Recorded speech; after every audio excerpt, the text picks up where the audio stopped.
Hey guys, it's Jack here. We're going to do a video about the annotated bibliography. I would say it's going to be a quick video, except that whenever we say that, it's not that quick. So instead, what we're going to do is, however long this takes, I'm hoping half an hour, but there I go, being unrealistic probably, we are going to put timestamps in the YouTube description this time. So hopefully, if that all works out, it will put this video into sections and you can jump around as necessary. Couple of quick notes before we get started. This video is mainly talking about the annotations for your annotated bibliography. It's not really about the citations because we talked about that a lot in class yesterday. As it happens, you can see the time, I think, just up there that I'm recording this, the day after class. Sorry, it's a little late, by the way, but we're here now.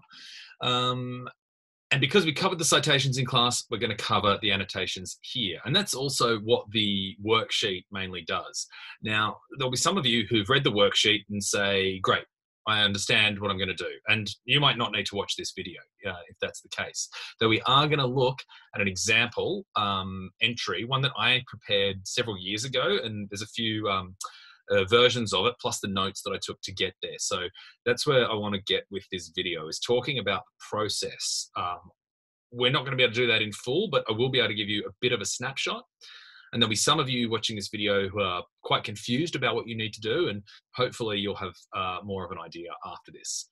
So now I'm assuming you can follow along with your own assessment worksheet. So I'm not going to read everything. And I should just say, I must apologize if the screen does a weird flicker thing. When I use my mouse, it seems the screen recording, there's a bit of a weird lag thing that I'm sure you all have seen if you watched the MLA video. So I think if I go down with the arrows on the keyboard, that's not going to flicker. So it might take a bit longer, or I might accidentally use the mouse and it'll flicker. But be aware that I'm aware.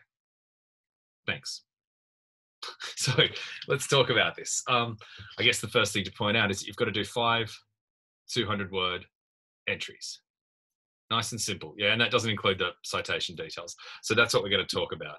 I should say as well, you have a 10% leeway with the word count, so it could be up to 220 words. And the sample that we're going to look at shortly, it is about that size. So that's a handy little tip for watching the video. We're not going to talk about the format because you guys can read that, except that I will say that all items have to be proper academic literature. Sometimes people don't fully understand that, so just be aware. And you should really only do articles or book chapters, edited book chapters, not a chapter of a book, but independently edited, independent chapter with an edited collection. Either that or a journal article, because they're much smaller. A book is too big. You technically could do it, but wouldn't recommend it. Now, the purpose of the assessment, you can see here, we explain there are two purposes. I can probably have a little highlight on there as we go. The first is about referencing, and we talked about that yesterday in class. But the real thing we're talking about now is critical note-taking. That is what we want you to get out of this exercise. Again, some people might have systems for this already that you've developed in undergraduate or in other contexts in your life. But we really want to encourage you to develop a system. So you have to read heaps. You need to take heaps of notes, right? We're going to skip all of this stuff about citation. There's me using the mouse, sorry. Skippity skip. How to follow a referencing style. You guys can work that out. I don't think that link works, but there's a book called You Are Not a Gadget. If you're interested, by a guy called Jaron Lanier, search for it. You'll find a free PDF. It's really interesting. Here we go, creating annotations. So this is the section of the assessment worksheet that you'll need to spend a bit of time with if you're unclear. And it's a pretty long assessment worksheet as well. I mean, this is multiple pages, this thing. So it'll take a while to go through, but we're aware of that, and we think it's important that you spend the time. Hopefully you can slow read the worksheet, even if it takes you a whole evening. That's fine. It's tough. It's telling you a lot of things, and you'll need to read it multiple times. But to give you just some of the highlights, the basic point is you have to read lots of literature. It's part of developing your project, finding a suitable project topic, and then writing about that in a proposal and then a thesis. The review of literature is essential. So you need to be well versed in the literature of your field. And that means you need to make notes. So this is a very, very broad overview of the process, right? This thing here, this 3-step list. Very simply, you read something and you take notes while you're reading it. You then distill those notes, which is the really, really hard part, because you've got to work out what to include and how to weave it all together and how to paraphrase what the authors have said and make sure you understand what they say and things like that. And then you polish it up is the third point. That's what we mean by smooth flowing discursive version. So what you can do, I don't have an example of this to show you, but it's easy to follow, is do your own little version of SCMAR. And if we skip down, we'll have a look at this in a second. I've got some things highlighted there to show you that I want to point out, but this is what we mean by SCMAR. We made this up, right? But it's a pretty helpful way to think about, when I read something, what do I need to do? We suggest that you summarize what you just read in one sentence. As you're reading, you want to identify the claims that are being made in the argument, especially in the article or the chapter, especially the main claim. Like what's the point of the article? What's the main idea that it's advancing? Pretty much always there's one main idea in a piece of academic literature, because it's a unit of discourse for those who were with us in week 0. You want to summarize the methods and the data that we used. And I should say here, sometimes people get confused when there's no explicit methodology section, but anything academic is going to involve at least theoretical approaches. So even if you're in the humanities or social sciences and you're not seeing experimental descriptions of experimental processes or methodology sections or whatever it may be, all work is undergirded by theory of a certain kind. People are applying a certain lens to look at phenomena in the world and say something about those phenomena. You'll work it out, and if you don't, we'll give you some advice in the feedback. Remember that this assignment's only worth 10%, so treat it seriously, but don't stress about it. It's the best that you can balance all of that. And also do a reflection about the text, or how you felt reading it, what your thoughts were as a critical reader. And I do have an example of that one that I did after reading something that formed the basis for an entry. So that part is particularly helpful. This other part here about argumentation is linked to claims. There were claims, here's the methods and the data behind the claims, and here's how well I think the method and data support the claims. That's how you should think about this. And you can rewind this video, that little part, if you want to hear that again. So I will just, before we jump into our example, I'll just point out a couple of things from this page and a half, because this is, as a brief historical note, I remember how this came together. Alex and I were talking a lot about these ideas, and I remember Alex at one point in about 2018, as we were preparing the version of the worksheet then, sat down and wrote this page and a half in about, I don't know, half an hour or something. It just sort of came out, crystallized a lot of things we'd been talking about, and a lot of things that he'd been talking about in particular. Alex, even more so than me, is a proponent of systematic note-taking, and he's really pioneered, spearheaded that element of this task as being something that we highlight and foreground for you, because we know it's hard to create a system. Here are some tips. These aren't rules, these are tips. I'm not going to read all of them, but I am going to point out to you some of the key things. Number 4 there, note, and 4 and 5 actually go together. So if it's clear what the data and the methods are, look at that and identify if the authors explain how it was selected, obtained, cleaned, analyzed. And usually you'll find they don't explain all of that particularly well, or it's uncommon that all aspects will be explained well. So make a note. We're not telling you that you will find this. We're telling you that you should look for this. And if you find it, talk about it. If not, talk about that. The same applies for theoretical frameworks that are invoked to understand, interpret, analyze the data and the evidence. And take heaps of quotations down. You might find yourself also just highlighting PDF, in which case you wouldn't need the page numbers, but the example will show you, that's why I put the arrow here, the example will show you I've done this, and it is helpful. And I would encourage you to really, if you're still thinking, I don't understand what I need to do, at point 8 here is really helpful, and all of these subpoints. While there's a lot of flexibility in what we describe below, you should ask these kinds of questions when you read. And asking questions means actually writing stuff down for yourself, right? And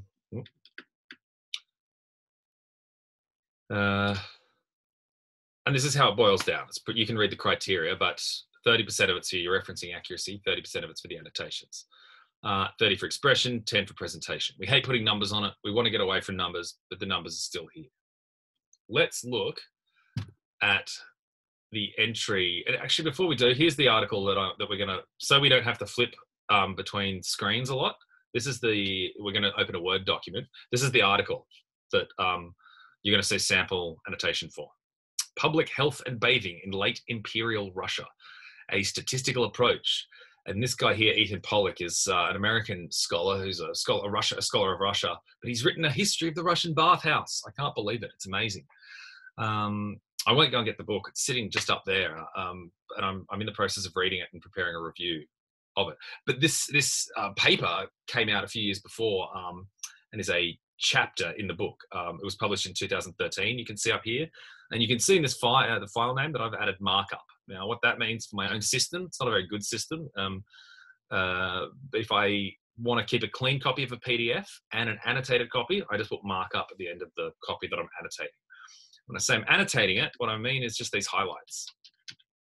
So I won't pause to read all of this. You can see that there's, I can probably quickly here. You can see that there's lots and lots of highlights on here. I'll just jump using page down now. You can see I've put a comment here. I didn't use this function very much because I was taking notes in another document, as you'll see.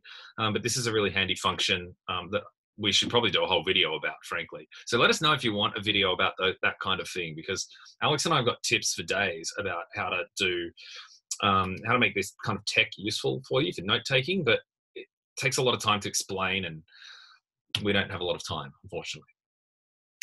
I'm gonna jump from this to what I want to spend a bit more time on. So that'll hopefully be a timestamp, or maybe we'll put the timestamp after this and pretend that there was no timestamp for the people who are just jumping straight there. So this is the kind of thing that you will produce. Now, this is only a sample, right? And I should say, people often ask us if we can give them an example, and we don't give examples because people tend to copy them, not out of a sense of plagiarism, but because once you see an example that's sitting right in front of you, it's very hard to avoid writing in a similar logical sequence. But here's a tip. If you want to get a copy of all of this stuff, you can pause the video and take screenshots. We're not going to put it up, but I will scroll through the document so that you can take screenshots, or you can pause as necessary. Now, you can see here that this is what it should be formatted like eventually. This follows all the weird instructions, the formatting instructions in the style guide of the assessment worksheet. This is an example using Chicago. This looks centered, but it's not. It looks like it's that, but it's not. It's actually just got a hanging indent. Here you can see that you can see it here actually. That's how you create a hanging indent. So, that's moving the whole thing. That was Control Z. I just want to grab the top one. There you go. The bottom one, sorry. And then you can change how that would be a foolish hanging indent, wouldn't it? That'd be useless. It'd be hard to read. This, however, is good. It doesn't matter exactly how far it is, just as long as it's consistent. And it should be more than like that. That's not helpful. But around there is fine. Anyway, I'm going to turn that off. You can toggle that with Command 8, by the way, or Control 8. It's quite handy. Now, before we read this one's too long. That was too long. So, and I'm scrolling with my mouse, so I am sorry if this is jumping. It's going to be hard in Word because the cursor is going to be around. So I'm just going to have to ask you to live with that, because otherwise this is going to take even longer. This one is the same, but it's cut down, 219 words. So we'll have a look at it in a second. And all it is I've got the opening here. You can see in the first couple of sentences, it's 81 versus 67 words. You could basically screenshot that if you want to see why. I don't think we need to dwell on that. The quick tip is that I've just cut down useless words. That's an example. This, however, is where it all started. This is pretty ugly how this looks. I wouldn't normally put this big black thing in here. That's for you. That's when we did give this out once. But what you can see is that the italics equal my own personal commentary, which means that the non-italics are quotations. And you can see how I've put the page number in parentheses here. This is how I used to take notes in my PhD. I think I would do it differently now, but I haven't been doing much research in recent years, so I haven't been we've been teaching loads, and a lot of the research I've been doing has been more kind of thinking about sauna research design and designing a survey and things like that without and reading articles and reading a lot of short articles and annotating them in the PDF. But this is what I do when I really want to get stuck into an article. It's quite long too. I mean, there's about 3 or so pages of this. Those red things are ones I just turned into red. There we go. That's how long it is. I just turned into red before recording this video because I was reading over this and thought, what are the key points here? Because I want to show you not only that this is what it looks like when you take a lot of notes and ask a lot of questions. Can I zoom in here? You know, this is me kind of mini reflections on everything that I'm copying down. This is you know, that's the very first sentence of the paper. That's the big W. The W's like that. You might remember in the PDF. There's a W like that with a highlight on it. But I say, good question to lead with. The simple question driving this article. So that's me just, rather than being a passive reader, as soon as I write that down, I add this note so that I just concretize in my own mind, make firm in my own mind what the article is about. That helps me be more attentive when I'm reading it and taking notes.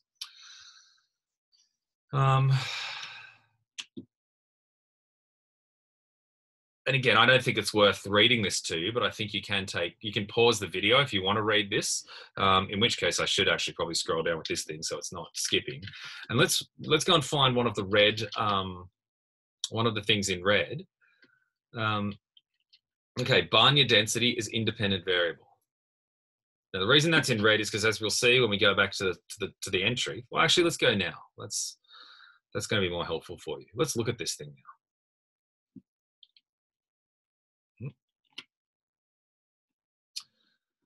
And remember SCMAR: summary, claims, methods, arguments, reflection.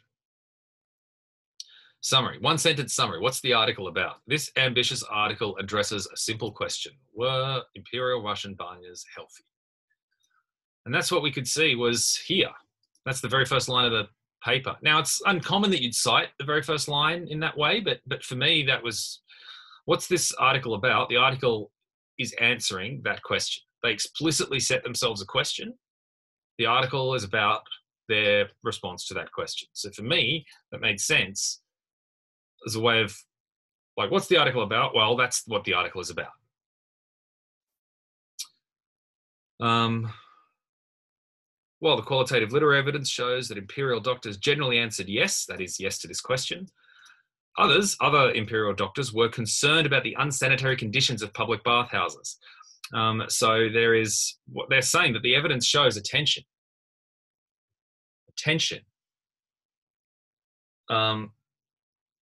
Evidence shows that doctors said it was good, but others were concerned that it was unhealthy. That's why they're asking the question. I should say this word here as well, ambitious, is, as a marker, that's the kind of word we like seeing, not the word ambitious itself, but it's an evaluation word. You know, the authors didn't describe it as an ambitious article. It's clear that the writer of this summary, in this case me, thinks that it's an ambitious article. And if you read the piece or accept the summary of the piece that I've given, then you'll see that, yes, it is quite an ambitious article. And that shows the reader, in this case your marker, that you've applied some genuine independent thought. you'll see words down here like surprisingly, interestingly. These are not words, these are not quotations. This is my personal evaluation.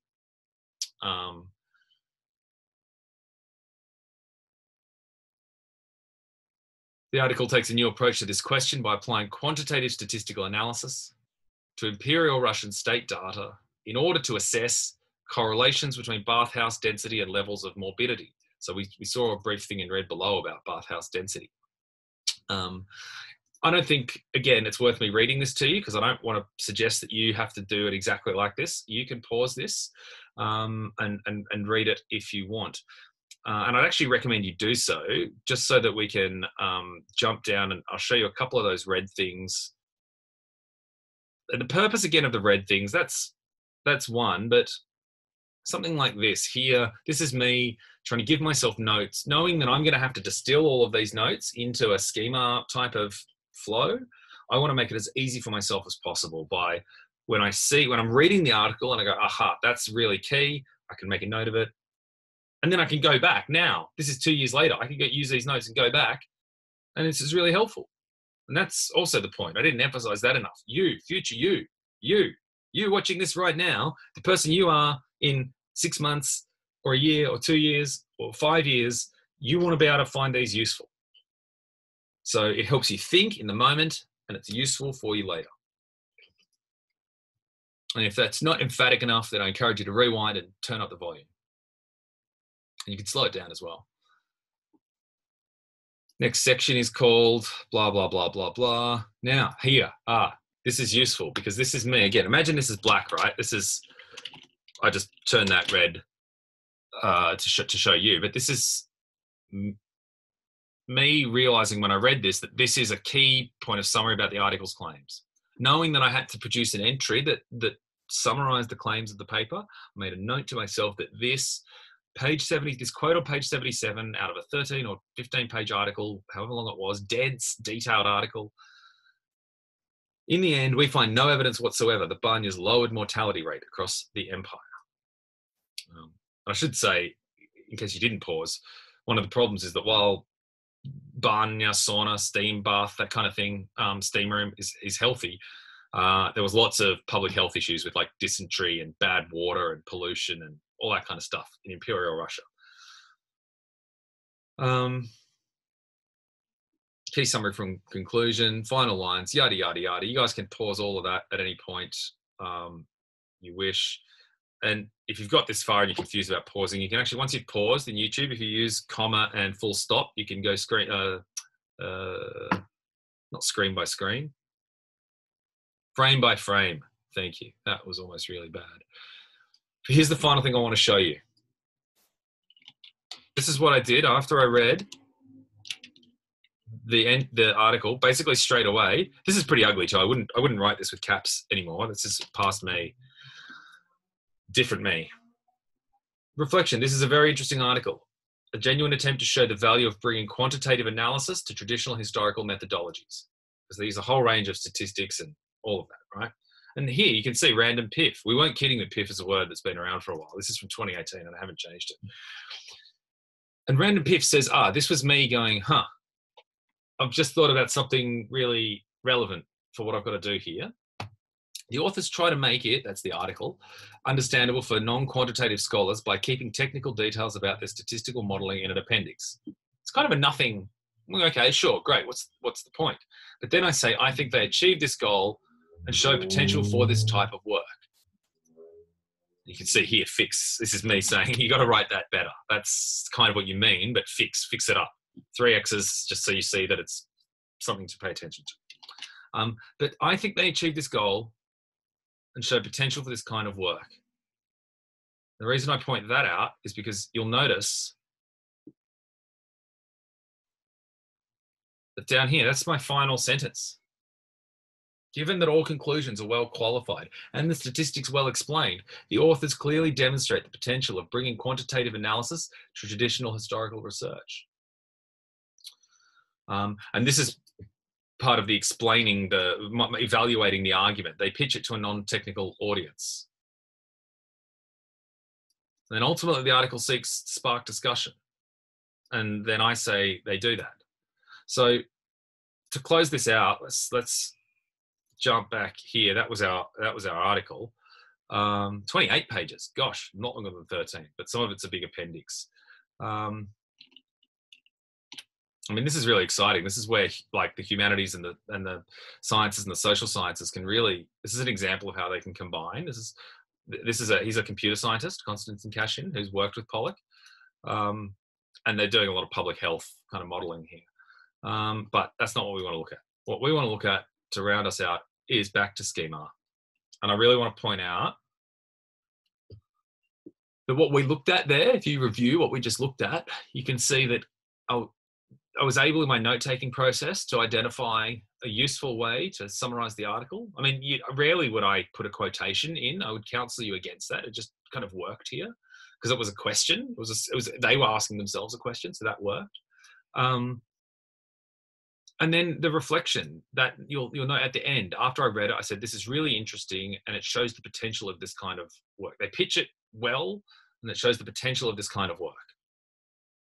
And so you can see that in the note-taking process, because I was kind of roughly thinking in these terms, I was able then to create a distilled summary. And the one step we didn't do was, imagine if you made a table like this, and every time you just actually wrote it in like sentences here. So they weren't connected.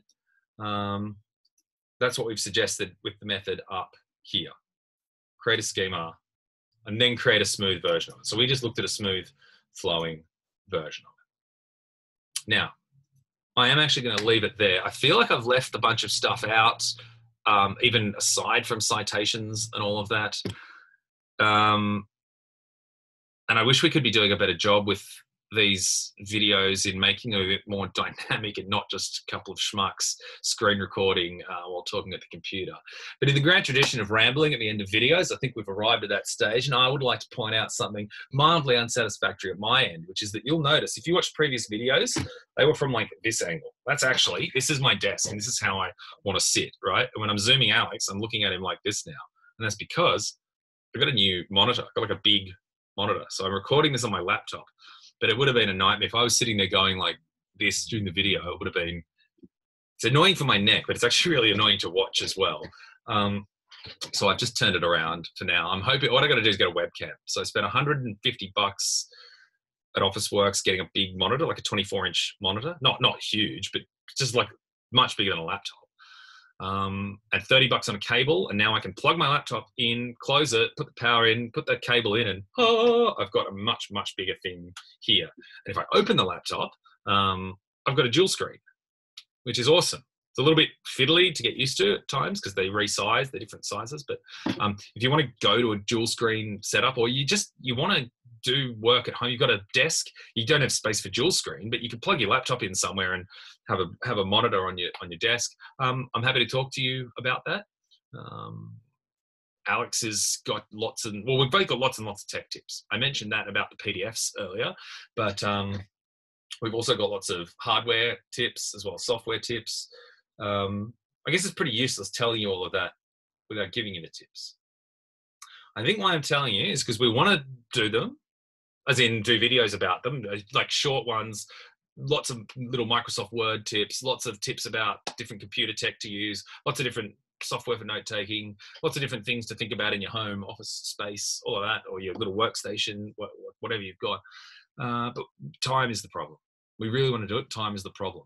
But we're so passionate about it that if you want to come up and just chat with us, if you're at this point in the video and you're like, yeah, gosh darn, I want to do something more with tech. I want to get better at PDF note-taking, or I want to learn more about referencing software, or I want to find out about dual screen monitors, or just getting an external monitor, whatever, just come and chat to us. We don't have time to do big, thorough stuff, but if you want to have a conversation, we'll give you whatever tips we can in whatever time we have available. I reckon that was plenty of rambling for the end. So now I've got to do the thing where I switch off, where I've got to go into Zoom, activate the menu, find the thing and press